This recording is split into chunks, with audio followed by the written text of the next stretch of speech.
Welcome to Kick and Flavor. Like, share, subscribe if you enjoy this content. Now, today I want to talk about one of my favorite shoes, a very controversial shoe in the shoe community. Let me know y'all stories about Foamposites. Let me know how y'all feel about Foamposites. Some people like them, some people hate them, some people don't care about them, some people don't like the price, other people don't like the colors, other people don't like the availabilities. A lot of people don't like the weight or how they feel. It's like I say, it's a very controversial shoe. It's a lot of people who got a lot of opinions about the shoe. So let's get into it right now.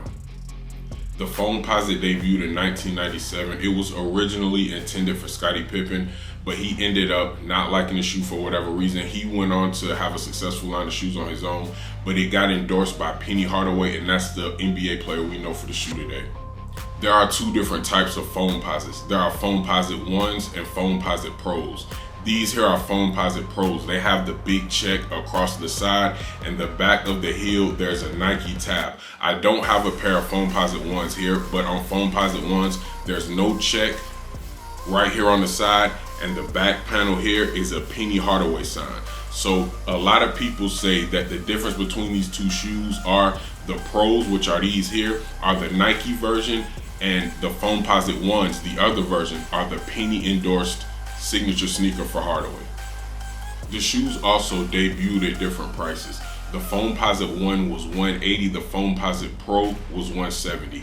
I don't know why they were different prices, but some people call the Foamposite Pros with the check the fake foams. I personally like the check, but in my opinion, both foams look great.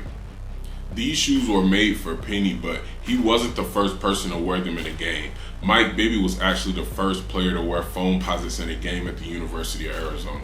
Mike Bibby was a skilled point guard who was most notably known for his time with the Sacramento Kings.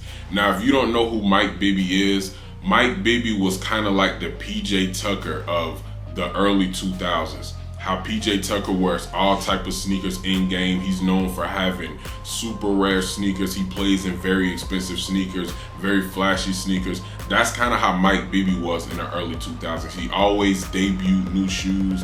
He debuted some low 12s one time that everybody kind of went crazy over. The internet wasn't as big back then as it is now, so it was a little bit different, but the excitement was the same. Every time he came on TV, he would debut new sneakers, just how PJ Tucker does now.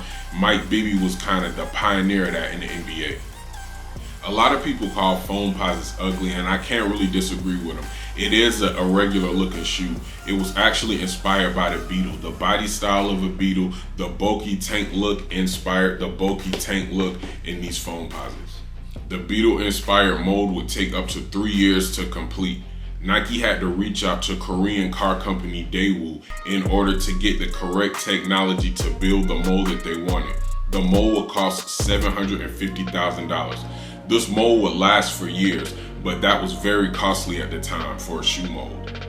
When Foamposites first debuted, the sales were disappointing, so they discarded the already expensive molds.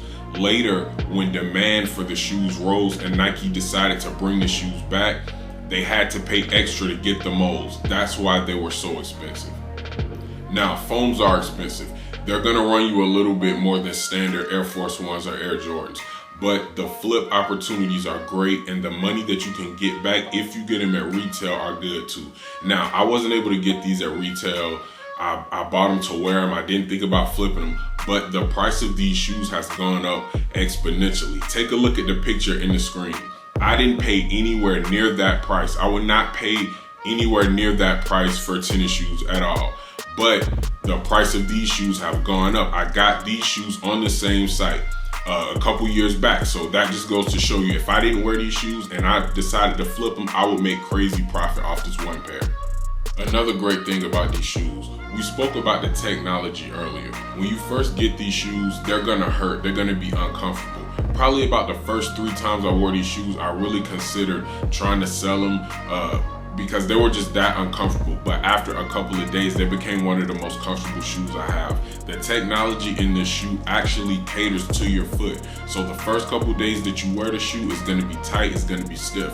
But after a while, you're gonna notice the shoe is gonna physically conform to your foot and it's gonna fit perfectly.